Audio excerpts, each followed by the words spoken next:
WCW Monday Nitro number 238, also April 10th of the year 2000. So yes, it is the infamous Reset show. They're in Denver, of all places. Denver?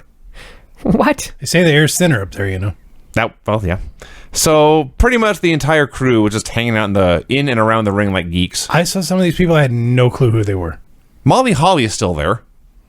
Yeah. Was that the blonde that I didn't recognize? One of them. There were like 360 people in her contract. Yeah, so, there were a lot of people still there. If you're here, everyone just go to the ring. Some of these people probably worked in catering. Well, only some of them. I'm pretty sure Nails was getting paid for a while, and I don't think he did anything. Good grief. If I recall. I have to look it up. So we are told that Vince Russo has called this meeting. Yeah, the same Vince Russo swore we'd never see his face on television. Well, they were sure to point that out, Brian, because, it must be big for Vince Russo to appear on camera. Oh, I'll say. Commentary.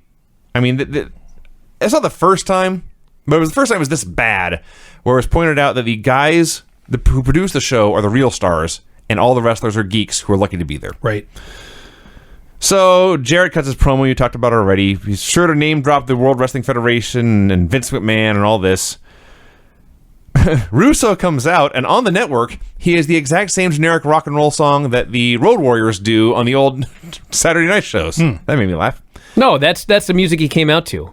Oh, is it really? And that was their music. So they have given the Road Warriors Vince Russo's music. Interesting. The Road Warriors used that music. I see. Because when Russo came out to the music, the day of the show, there were all these rumors that the Road Warriors were debuting on Nitro. Because someone knew that they were going to play the Road Warriors music. But the Road Warriors weren't there. But, Brian. They gave it to Russo. They were going to use Iron Man. Yes. Which was the Road Warriors song. Okay, well, if he came out to Iron Man, then yes, somebody bothered to find out what fake song they were using and use the same one for him here. Which I believe makes more sense. As if they were using Iron Man in they were using Iron Man in the 80s. In 2000? No. Did he come out to Iron Man in 2000? No. He might have. Because Eric, I thought, came out to AC/DC. Okay, someone find out for me what the hell in the 2000s, Russo used when he came out here. I'm trying to think about that. No, in the 80s, they were using Iron Man. Yes. So why would they they couldn't use Iron Man on WCW? Why? Because it's copyrighted. Well, they were using in the 80s. It was copyrighted in the 80s. It was a different time. No, they were still on national TV. Well, I TV. regret starting this conversation. They must have gotten the okay. All I know is whatever, he came out to the Road Warriors music here. Okay. However you want to figure that out. All right. So the first thing Vince does is say World Wrestling Federation and Vince McMahon. It's honestly sad, the obsession this man has with that company. Says there's political BS that took him down. The scum at home is watching him right now. He says, after 6 years of giving my life to the WWF, I came to WCW with one thing in mind, to beat Vince McMahon at his own game. Within a matter of weeks, he said, the new blood in WCW was not only getting back in the game, they were changing the game. He's talking about his first run. Oh, yeah. What? Well, wait, they did change the game, that's for sure. Then the good old boys network kicked in, afraid of change, afraid of their jobs. They took me down. You scum at home know because you're watching me now. I was told there was going to be a change in direction, a change that I knew sucked. Everyone else knew. Guerrero knew, Benoit knew, Saturn knew. He's name-dropping all these guys. Always plug the other guy's WWF. Scott Steiner knew and they suspended him. That's all over now. It's done. Vince Russo's back in charge. Got a message for everybody in the ring. The old boys' management is over. Guys afraid to lose their spot. It's over. It's now their chance to seize the opportunity. You know, he's talking about their shitty stuff in wrestling, and people don't understand that shitty, and so they recap it, they recreate it. Yes. Okay. When Eric Bischoff debuted in WWF, however many years later, 2 or 3 years later, and he showed up and they had so many fucking things they could have done with Eric Bischoff coming to WWE. First thing he does is he fucking hugged Vince McMahon. Yep. They just threw millions of dollars in the fucking fire. Well, lo and behold, Bischoff comes out here. They play it up like him and Russo are going to feud, and they fucking hug. Yep. They hugged. It's amazing. Bischoff does his fucking promo, and he's talking about all the mistakes that he made. Hall, Nash, Sting, DDP, and Sid. And the biggest mistake ever, Hulk Hogan. Where are these guys? They come out on the ramp. He starts throwing out all these inside references. Oh, my God. Sid and softball. No reaction whatsoever. Sid and scissors. No reaction whatsoever. He does a scissors line a second fucking time. Yep. No reaction whatsoever. He's burying DDP, just burying everybody. Russo strips everybody of the titles because he always does. Well, he says it's gonna be fair. We're gonna level the playing field. Yes. So as is pointed out as later in the by the announcers, most of these champions did in fact win these titles fair and square. Yes. So he strips all the titles. This is communism in wrestling right here. Yes. He buries Ric Flair. Redistribution of championships. Calls him a piece of shit. Yep. And then he asks Jarrett to give him his belt. He asks Sid to give him his belt. Sid says, "Come and get it, motherfucker." So Eric walks up there and he says, "Give me the belt or you're fired." Yeah. Fucking Sid hands the belt over. Yeah. The wrestlers are geeks. The guys in charge are the real stars. He threatened to fire Sid and send him back to West Memphis, and this made Sid look like a powerless lackey who was terrified of being sent back to his nothing-happening hometown. It's going back to the hug. They broke everybody off into factions. I'm jumping ahead a little bit. There's like the Millionaires Club, and it's so convoluted I can't even remember the rest of them. Wouldn't it have been great if... Okay, wouldn't it have been better if Vince took one of the factions and Eric took one of the factions? I think they eventually do that. I could be wrong, but... And war against each other? We're getting way ahead of ourselves. This is like... I mean, they are warring. It's going to be the New Blood versus the Millionaires Club. And what did Vince do when he left WCW? One of the last things he did, he had the Survivor Series with the gang wars. Yeah. And you're basically doing it again here. Of course you are.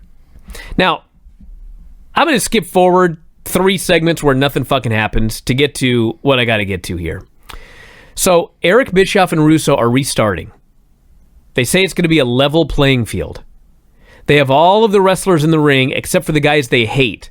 And the guys they hate come out on the ramp, right? Yep. Check. He strips everybody of their titles. It's going to be an even playing field, correct? Mm-hmm. That's what he says. Okay. So then he announces there's going to be a mini tournament tonight to determine who will get a title match at the pay-per-view. Guess who's in this fucking tournament? The 4 guys he hates. DDP, Sting, Luger, and Sid. What? What? Makes zero Well, he's a moron, you see. Fuck. All right, what the fuck? The guys he hates the most are in the fucking tournament after he stripped everybody of the title to have an even playing field? And only the guys he hates the most. Yes! It's not like he matched up an established guy and a young guy. No. And it's not even, like, it'd be one thing if all the people he hated were best friends. And so he's putting them in a tournament so they can all fight each other. Right. Okay? That's not this. Yeah. Like, Luger is for sure a heel. Yes. Sting's a babyface. Yes. Right. I don't know what the fuck DDP is. And last I checked, Sid was a heel, but tonight he's a babyface. Yes. So, Sting and Luger in particular have been killing each other for months. So they're going to fight again. Why should I care? As long as Dallas brings out Kimberly, he's a babyface to me. That's a fair point. Oh, what else? So Scott Hudson, Tony, and Scott Matt Hudson are is out there commentary. this week. Yeah. There was a fan who was so hot I was certain she had to be a plant, but no, she's just some gorgeous woman living in Denver. So good for her. Lots of name dropping about guys in the other company. There was a line here when Bischoff first interrupts Russo and comes out. I think it was Madden who said, and this is a quote: "I've either died and gone to wrestling heaven, or woken up in wrestling hell." Well, he woke up. The latter. The answer is the latter. Yeah, all the inside comments. He has to say the scissors line twice because nobody reacted to it. Lunch with Michael Jordan, Hollywood premieres, blah blah blah. Bischoff says, "I made you, Lex Luger, a multimillionaire when the WWF wanted nothing to do with you." Why would you do that? If he's not any value to them, why is he any value to you? You idiot! You dumb motherfucker! You know what's funny too is like I scan the Observer before we do these shows to remind myself about what's happening. Sure. 47 But pages. I'm not like following the business every day of the week like I was back then. Okay, so when I only scan the Observer for what's going on, and I'm just watching this largely like 99% of the fans in 1999, 2000. I am like baffled by this show. Oh, it's amazing. I'm like, what in the fuck are you bringing this up for? And I don't even know. Like, Dude. he goes, when he's talking about Steiner and how Steiner knew that it was a mistake and they suspended him, I'm like, I fucking can't even remember what you're talking about. What are you talking about? We'll get into it. This is booked exclusively for Dave's readers. But even then, reading the Observer every week before I do the show, I still don't know half of what they're talking about. I've totally forgotten. Like, fucking, when, we'll get, Jesus Christ. Hogan arrives to the building to a mixed reaction from the crowd. He was wearing a white T-shirt, which I knew trouble was coming. Either cake or blood. Exactly. One of the two. Sting meets Hogan, warns him Eric Bischoff is after him. I'm not ribbing you, he says. I'm not ribbing. Cool. And Hogan says, I'm not ribbing either, brother. So here's where they announce the tournament with the 4 guys Russo hates. The winner will face Jarrett for the world title of the pay-per-view. They both hate him. Yeah. They both hate those guys. What's that? Bischoff and Russo. Yeah. They all hate him. Yes. They put him in the fucking tournament. Yes. Yeah. So No Paige, Vamp, Bagwell. No, all these guys who they're going to give new opportunities to do not get an opportunity to be in this tournament. Yep.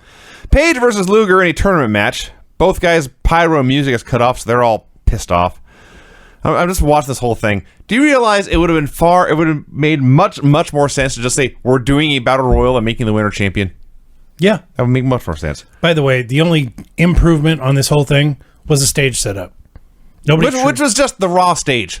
It's true. If I recall correctly, I could be wrong here, but before Russo left, But yes, you're right, it's better. the whole thing was Sid and everybody like that. I think the idea was a battle royal that Tank would win for the title. Whoa. I know. Tank was definitely going to get the title. Tank was a guy that Russo wanted to put a title on. Wow. God, can you imagine? Oh, I can. Oh, get out Yeah, of if here, I've been in video. charge. Fuck, have you been watching this show? Yes. So the announcers say, man, in the opening segment, the opening 20-minute promo, there were so many incredible moments. They said this like, nothing happened. Everyone talked. There was no moments there. Yes. Lex is a very bad wrestler in the year 2000. He can barely move. So Buff Bagwell comes out, and he distracts Paige. He got pyro. He's on the... He tried to rape both women. That's a fact. Yeah. Yeah. So first he distracts Paige, and Lex hits Paige from behind. Then he goes over to flirt with Liz. Kimberly first. Oh, fuck. You're doing fine. Okay. Then Liz. He comes out. He distracts Paige. Then he distracts... No, I do it backwards. He comes out and distracts Lex. This is not my fault. This is their fault. He distracts Lex first. Paige hits a nutshot from behind. Then he distracts Paige. Lex hits him from behind. Then he distracts Lex a second time. Paige hits him from behind. I fucked all this up. It doesn't matter. God damn it. There were 3 distractions. 3 distractions by one guy in this one segment. Eventually, Paige is a diamond cutter on Lex and wins. Yes. All of this happened in less than 5 minutes. I wrote total shit. Okay. Was I fair. too kind? I should have recapped my own notes before recapping this. It's like you sound like Granny. I am. He distracted Lex first, then Paige, Oh, give then a Lex shit. again. For fuck's sake. Hogan is looking for Eric. Hogan can't find Bischoff. Hennig wants to know why he's not in the tournament. Yes. Russo calls it an oversight. Yes, he apologizes. He books Hennig versus Jarrett tonight with the winner in the tournament final. So now Hennig is a step ahead of Sting, Luger, Paige, Sting, Luger, Paige, Yeah. and Sid. Because he's already 1 round ahead of them. Yes. Hogan still can't find Bischoff. A Tank Abbott promo. He is not, he says, some candy-ass wrestler. He is a shoot fighter. God, stupid. He does not know the difference between a wrist lock and a wrist watch, He said this. but he'll kick your ass. He came here for a guy who thinks he's a shoot fighter and calls out Goldberg. Goldberg got hurt and ran away as soon as Tank showed up. Until Goldberg shows up to fight him, he's going to beat the hell out of innocent victims. Until Goldberg grows balls big enough to face him. And he beats up Mark Madden and tears his shirt off because everyone must be humiliated on the show. And that was humiliating. We saw a lot of Mark Madden here. There's a lot of Mark Madden to see. That's true. Jarrett is upset with Russo. Russo says, "What do I look like, J.J. Dillon to you?" I guess this would be a sick burn. Billy Kidman storms out of a room. Tori asks if he wants to do this. The Red Rooster, who I just realized he stooged off Eric Bischoff here. He tells Hulk where Eric is. Hulk finds Eric and tells him, I got to recap part of this. okay, So, Eric says, and I quote, "Wood.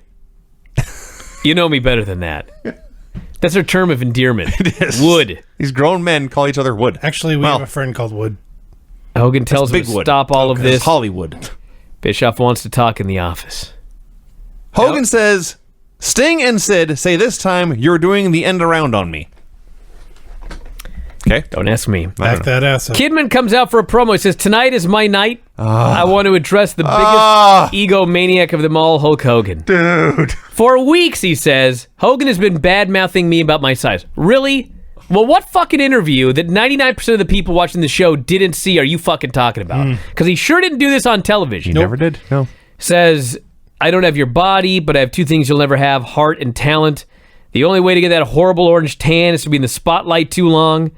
He says, Hogan says that he can't draw flies, but who would know more about drawing flies than a pile of shit like Hogan? Hardcore, baby.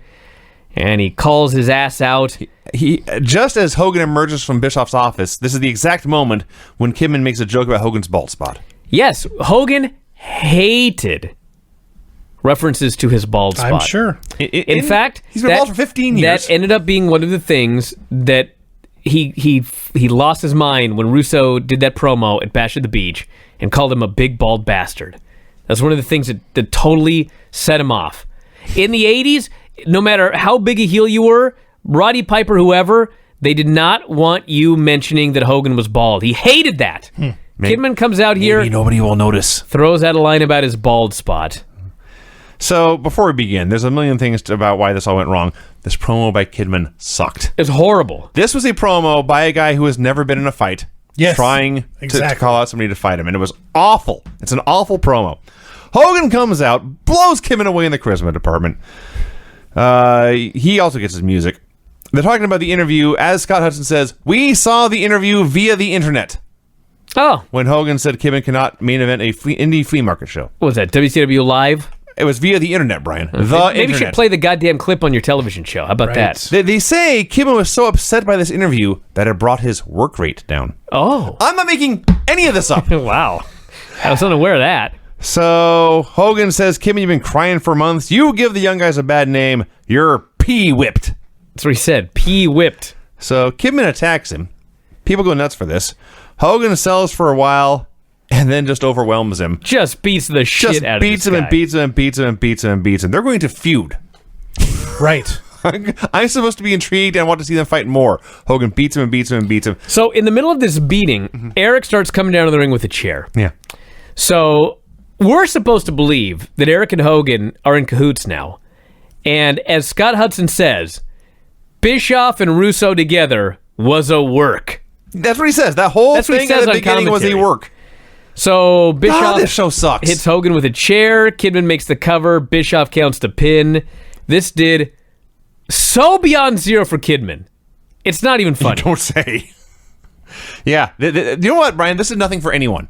No. Everyone involved came off looking worse than they did going in. This did nothing for anybody. By the way, Hogan gigged here. He did, and it was not The Rock's gig. He was trying so hard to get blood to drip down his shirt, and it would not. He had to cut himself twice. He's sitting forward and leaning, like whipping his head down, trying to get blood to drip, and it won't drip. So On his white shirt. On his white shirt. Right. He gigged right before the chair shot, then he gigged as he was on the... Yes. Anyway. We go to the back. It's so important that Hulk Hogan's bleeding. We go to the back to show Ric Flair arriving at the building. We go backstage. Hogan has now smeared blood all over his shirt. Maybe somebody else's, for all I know. He's throwing a tantrum backstage. Boy, is he. He's cursing repeatedly. Ric Flair watches clips of the opening promo. It's not the part of the promo where they were talking about him, but then his music starts, and he goes out to talk about the promo that he didn't see. Says, Russo says, I'm old. I didn't get old. I got great. Hogan got great. Sting got great. Page got great. Calls out Russo, but Scott Steiner comes out instead. Says Ric Flair's boring. He bleached his crooked teeth. Says every champion in the WWF except for one guy has been someone you and your friends ran out of here. Which actually was true for a long time. He says any fat fan could be a 14-time champion if his friends were pulling the strings. This is not true, unless it's a fake sport that I'm watching here. Well, it is a fake sport, Vinny. Get to the point. I guess so. He lowered himself to Flair's level. He's ranting and ranting and ranting, and Shane Douglas lays out Flair from behind. Because WWF didn't want him. I guess. And Steiner goes to the ring. We assume to kill Ric Flair off. We go to the back. Kevin Nash limps into the building. And then the screen goes gray for 16 seconds. There's just a... It's gray, right? And I later figured out it's a shot of the crowd, but they forgot to turn the light on. Right. But yeah.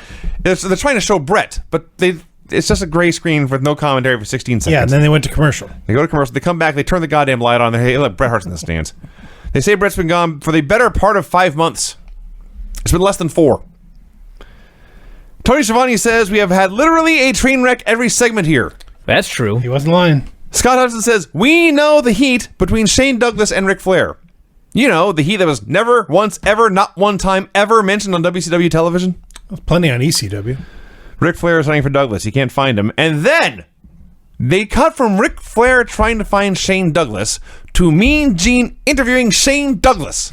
Yeah, he How found him. dumb is Ric Flair? Gene says, you got your release. What are you even doing here? Shane says, Flair has been making a mockery of this sport for 7 years. How? By winning championships and main eventing pay-per-views? You're right, a total joke. What is happening in the show?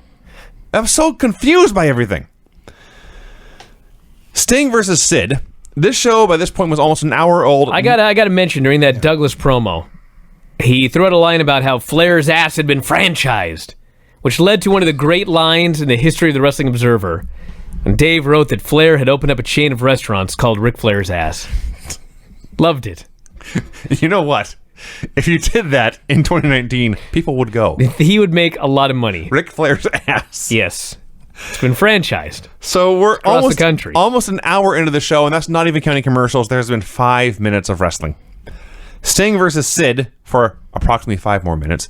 As they're coming out, Hudson says, we called it Black Monday. We lost all the talent that was going to carry this company into the future. Talking about the Radicals and all that. Here's Schiavone goes on a rant about how Sid overcame the odds, won 4 matches in one night to win this title, and they just took it away from him to be fair. So they're doing this match. The wall comes out. He's got a table. The ref gets bumped. Sid hits a power bomb, but Wall hits him with a chair and chokeslams him through a table, and Sting wins by countout. So it's Sid versus DDP later on tonight, right? Sting versus DDP. Sting versus DDP, with the winner going to Spring Stampede against the Jarrett Hennig winner. The Jarrett Hennig winner. Yeah. What a tournament. Fuck. It's amazing. Coming up next, Tony Schiavone says... Oh my God, the announcers are trying to explain what's coming up next, and there's a shot of their desk. There's 1,000 papers on their desk. These poor bastards. It looks like... I don't even know what. It's like they're... It looks like Dave's floor. Like they're working at Kinko's. Yes. Coming up next, Tony Schiavone says, I don't know what in the hell's going to happen. Okay. That's what he said. Flair's in the ring, and there's not a break in the middle. Suddenly they went to commercial and came back. Tony Schiavone says that. They cut to the ring where Ric Flair is. He calls out Douglas for trying to be him. He calls out Douglas for tonight, says, you can't... He says something about you can't do it on the internet anymore. He does this... He makes a face and does the finger typing motion. It's hysterical. Also calls out Russo, because why not? He says... And I think it was Hudson goes, we all know the heat between Flair and Shane Douglas. And I was like, we do? We do? How about that? No one ever told us that story as viewers of this television show. It was never mentioned. We had heat between Shane Douglas and Hacksaw over the U.S. flag. Hogan is backstage. It's been like an hour. His tantrum has only gotten funnier. Yes. He's like throwing couches around. Son of a bitch, Kidman! Goddamn! Kidman! God damn it, Kidman!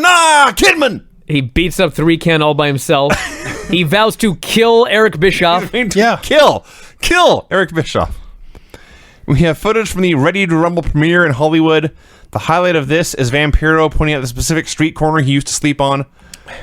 David Arquette breaks a guitar over Jarrett's head, and we are told David Arquette will be there on Thunder this week. Oh my God, here he comes. He's on his way. Can't stop him.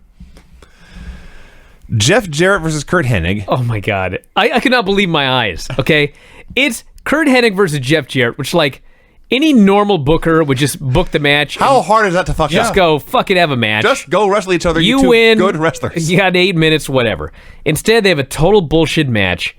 Hennig puts the sleeper on Jarrett. Jarrett goes to fucking sleep, and suddenly his old music plays, the old Mr. Perfect music. Out comes Sean Stasiak. Yeah. Who was not that guy last week, by the way. No, he was not. Scott Hudson says, he was meat in WWF. Yes, he was. Okay, wait a second. Okay, I know that this company and this man, Vince Russo, are completely obsessed with WWF. Right. And this is the only thing that's any good in the history of wrestling is WWF. Right. Okay. And so now you work for another company and you want to be WWF and be Vince. Exactly. And bring in all the WWF guys, okay? If there's one fucking guy, right, I don't want you to remind me of who he was in WWF. It's fucking meat.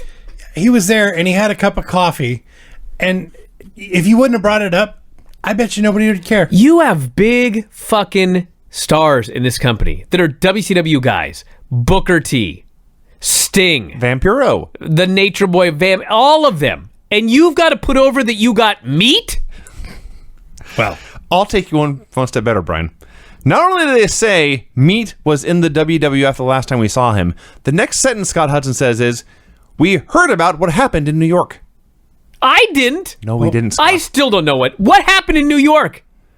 When I thought about it... Was that the camera thing? Well, wasn't he like recording Davey Boy's conversation? That's right. Now, Brian, you wrote 2 books on this company. Yes. We've been talking about this show for 4 or 5 years now, about Nitro. Yeah. We all forgot. Yes. Because even if you remember, it's fucking irrelevant. It's completely irrelevant. Yep. Jesus Christ. And then he makes his big debut and he's going to do a move. I think it's like a spinning... Like an F5? I watched it. No, it wasn't F5. It's like I think it was supposed to be an FU, but he's supposed to go over the other No, way. it's not even an FU. It was supposed to be like a spinning Samoan drop. Sure. Okay. He can't get the guy up. No. Right. What? How? And it's Kurt Hennig, by the way. Yes. If you can't get Kurt Hennig up, it's not his fault. I promise you. And by the way, Sean's a big guy. Sean's a very big, strong man. So they're spinning around a couple times and eventually throws him down in some way. I gift this and shared it with the world and pointed out this was Sean Stasiak, the first thing he ever did in a ring on Nitro. And somebody replied and they said, "This looks like an inverted torture rack," is what they called it. But I read it as a tortured rack, and that is so much more accurate. It was a tortured rack. He hit him with a tortured rack. So anyway, Jarrett hits a stroke and wins. The other thing to add here is that as this match is going on, we are told that Hulk Hogan has been told that Eric Bischoff is in a skybox. Oh, cool. We go to break, and we come back.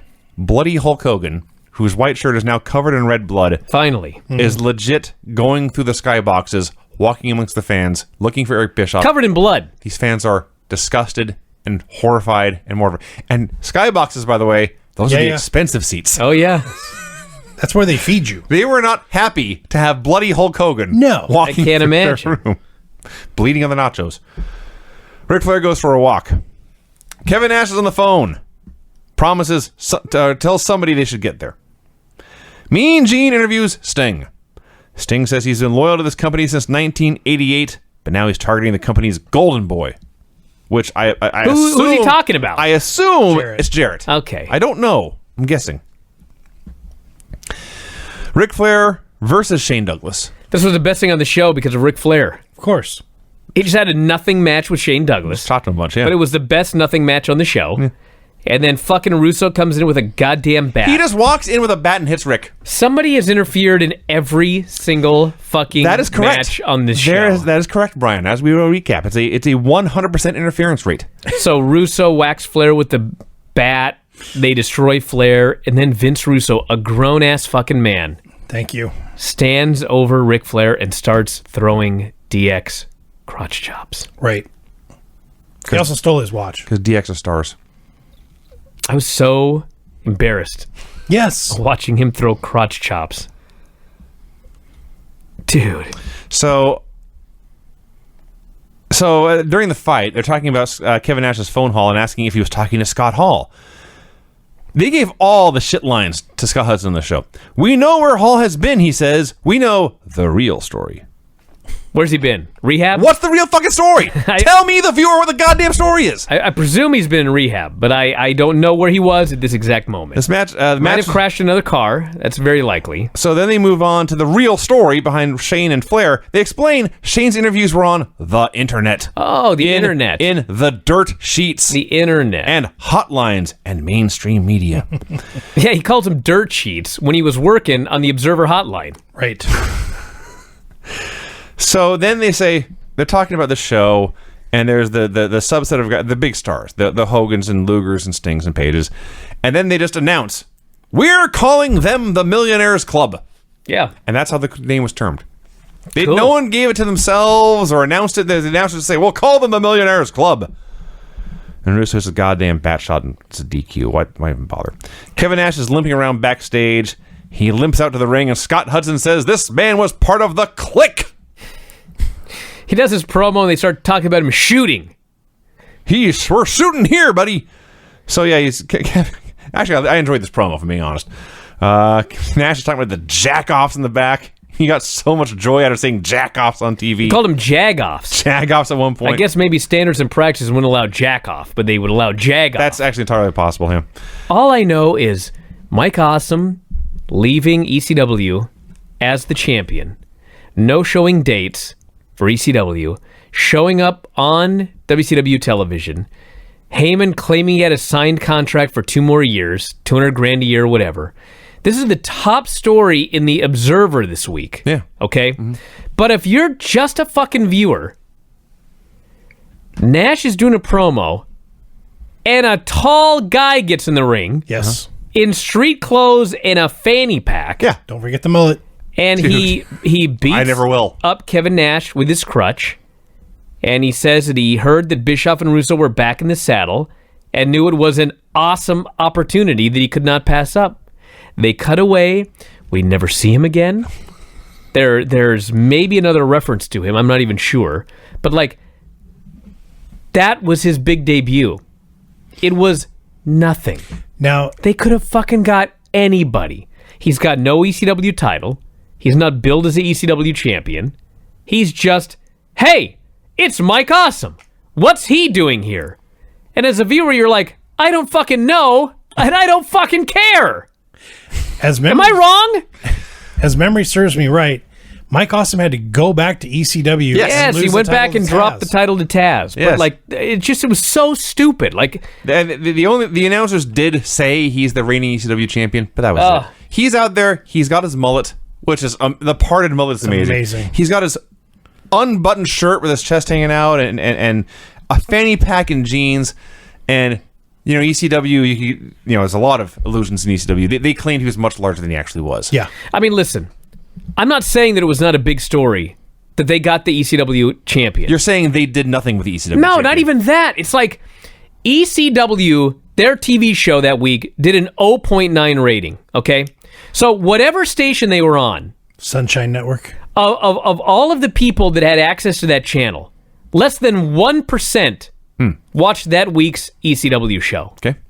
They're out here running this angle like all of these WCW viewers had any fucking idea what was going on or why this was important or who this guy was or gave 2 shits about Extreme Championship Wrestling. So Mike Awesome, ECW always claimed he was 6'6". Of course, it was a lie. He's not the first wrestler to have his height exaggerated, and won't be the last. But he comes in, and in real life he's shorter than advertised, and you put him in there with Kevin Nash? Yeah, great idea. So he looks 5'10"? Yeah. Whatever. Okay. Hogan is now on the phone, still covered in blood. Okay, this here. Hogan is inside the limo, and he is telling his lawyer that he wants to sue Kidman. Is that it? He wants to file a lawsuit against Billy Kidman. On what grounds? I don't know. He called you bald? Probably. He beat you in a Libel. match? You know what I'm saying? Yes. Okay, so the storyline is that for whatever it was that Kidman did, whether it was because he called him bald or whether it's because he beat him in a match with interference, which happens on every fucking show 30 times, Hogan wants to file a lawsuit. He's on the phone with his lawyer. He wants this filed by the time he gets home, okay? Mm-hmm. He is immediately run into in the limo by a white Hummer, Yes. which smashes into his vehicle repeatedly, rendering him, by the way, like he's dead. Sure. They bring him out on a stretcher. The brink of death, He's yes. practically unconscious. He's covered in blood. He's broken and just destroyed. Out of the white Hummer on national fucking television, on a show that did better than a 0.9 rating, steps Eric Bischoff and Billy Kidman. They are guilty. Yeah. They tried to kill Hulk Hogan. Do you think a lawsuit will come out of this in storyline? I'm guessing not. Probably I not. could not believe that they were doing an angle where Hogan's going to file a lawsuit against Kidman for pinning him which wasn't even a match. It wasn't even a fucking match. It was an angle. and he gets run over and attempted fucking murder. And what do you think is going to come of this? Nothing. This show sucks. So this, of course, is the exact point where my wife comes home. Oh, great. So I'm watching this show, and an angry, bloody Hulk Hogan is on the phone screaming at Billy Kidman. And his last line, where he says, I'm going to such and such to Kidman, such and such and such. And also he says, I'm going to eat Bischoff's ass. Yeah, that's what he said. That is what he said. And my wife says, what did he say? And at that point, there's nothing we do to rewind it and clarify. He may have said, eat Bischoff's ass up. There's a mumble at the end. Brian, you want to do a callback to what we were talking about on Raw? Oh, the poem. You can dance and you can prance. But when it comes to relations, keep it in your pants. Keep Eric Bischoff's ass in and his actually, pants. I can't even find the poem, so I did that by memory. And then they actually had 2 cameras out there for the stupid Hummer attack. So the EMT is attending to Hogan. Kidman chases them away and tags him with NB. Yeah. New blood. Because there's nothing. He must have gone to the announcers to find out what they were called. That's right. He must have. Sting versus DDP. The announcers say, hey, we got extra time. We'll go until 10:30. And I was so pissed. Right. I didn't want the show to go any longer. I'm watching this 2 days after WrestleMania. And Scott Hudson says, the new day has dawned. Indeed. So they wrestle for 3 minutes. Jarrett confronts Kimberly. Vampiro attacks Sting. Paige wins. So it's Paige and Jarrett now for the title of the pay-per-view. So Jarrett hits the ring. He swings a guitar. Paige ducks. Kimberly gets hit. A non-wrestling woman has been hit with a guitar and laid out. And we go to the break. Hey, I'll give him credit. This guitar appeared to be made of paper. That's true. So they were very, very safe. They replayed it 100 times afterwards, which ordinarily I would not criticize them for, but Kimberly Page puts her face in her hands and bends over well before Jarrett even raises the guitar. The timing was not perfect. And then Paige, wife's been knocked unconscious. She could be dead. She could be dead. Paige's response is to carry her in her arms with her head hanging limply, swinging back and forth. Yes. Don't do this, everyone. If your wife is laid out by a guitar attack, leave her be until the EMTs get there. Where are you going to be where you get attacked with a guitar? In wrestling, apparently, any given Nitro will happen 5 or 6 times. Russo and Bischoff tell Jarrett to go cut a promo. We got 3 minutes left, buddy. Let's do some talking. I guess that's what happened. No standby match, apparently. Yeah, so Jarrett threatens to show Kimberly some more wood. So Paige attacks Jarrett. Steiner attacks Paige. Luger attacks Steiner. All these bodies are coming in. And in the middle of it, Sting hits the ring. And in case any of you have forgotten why Sting was Sting, Sting's comeback in the middle of this pointless segment on the middle of this pointless show is so great. As he's running wild on the whole fucking crew. Yeah, they're all going crazy. And all I could think was, who are the baby faces? I think it's the Millionaires Club. I thought that too, but like the way they're shooting the show, you're supposed to be thinking like the Millionaires are the bad guys and the New Blood are the good guys. But I watched this show and it's like I have great sympathy for these millionaires. These fucking young guys are assholes who don't deserve their spot, as evidenced by the whole thing involving Billy Kidman. It's just it's ridiculous. I had no idea who was on what side in this brawl. Right. The other thing is that I'm like, why is Booker a heel now? Yeah, he's out there with the cat. What? Thank you for bringing that up. So most of the guys in this segment have been major players in this show. Jarrett has been a big guy in the show. He's out there. Vampiro, The Wall, all these guys have been a big part of the show. And Booker has been a big part of this company for years. Frankly, just by longevity and nothing else, he should be in the Millionaires Club. What is the cat doing out there? He's apparently one of the millionaires. No, he's one of the New Blood. What? Yes. I think so. He's on Booker's side. Yeah. Booker's New Blood? Booker was helping the New Blood. How's Booker not a millionaire by now? Well, that's his own problem. Right? He's wearing a nice suit and everything. He was. But the point is, it would not surprise me if the cat just went out there on his own. He said, I want to be on TV for the segment. May as well have. I wouldn't have gone out there. So the last I would have stayed as far away from this as possible. The last shot is Vince Russo and Eric Bischoff being happy on the stage, but then Bret Hart comes out from behind them, and they have an awkward stare down, and the show ends. I have no memory of this. Dude. Return of Bret Hart. This show sucks. Are you ready for this, Vinny? Let's get this over with and go home. There's only 4 matches. He'll be all right. The finishes on the show were Pin after 3 different distractions by the same guy. Count out after outside interference. Pin after outside interference. DQ due to outside interference. Pin after outside interference. Wow. 100%!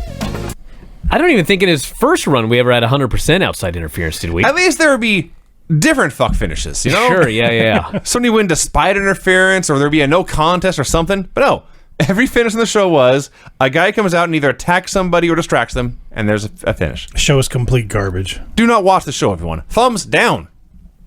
They needed an extra week to put this together. Yeah. Thank God they didn't have another one. Russo. Excuse me? Well, they are. I guess it is Russo. It's like J-Lo and Yes. yeah. So it's Russo. I like Bischoff. Bischoff are sitting back for... They got a bottle between them and they're sitting at the desk just going, fuck, what are we going to do with the show? What are we going to do for this finish? Yeah, it 2 was, hours to fill. it was Monday What if somebody afternoon. runs in? We got 6 matches to do finishes. Can't just do wrestler A hits his move and wins. Oh, are you kidding me? It's nuts. Nobody wants to see that shit. Have to do a distraction. And a distraction. What about And a the distraction. I'll do a goddamn distraction. You... 2 weeks. What a fucking shit show. Yeah. The show is awful. It was very bad. All right, we're out of time, everybody. I'm thinking what's going to happen is maybe, since I'm not here next Tuesday, I don't want to miss any of this action. So I'm thinking that instead of doing Tuesday retro, maybe we'll do that. Otherwise, we'll do it the following Sunday instead of NWA. We'll figure out one way or the other. But So split the retro show. we're not missing a week. Yeah. Fear not, everyone. And we're certainly not missing a week of Nitro. I could skip Raw. It's been just a show lately. You ain't gonna miss much. You know what I mean? Like, if you miss a week of Raw, like, you're not gonna miss that much. If you miss a week of Nitro, you may as well miss a year of any other company. That I see your point. Yes. Your point's a good one. I do think next week's Raw is the one with Jericho and Hunter. Oh, really? I think okay, so. we'll have to watch that one. Because I saw the preview on the Oh, wow. So something about Linda McMahon showing up and doing something with Jericho. So I see. That's coming up, I know. So All right, well, that's it, everybody. We're going to wrap it up from here. We will talk to you again after a while. Good night. bye.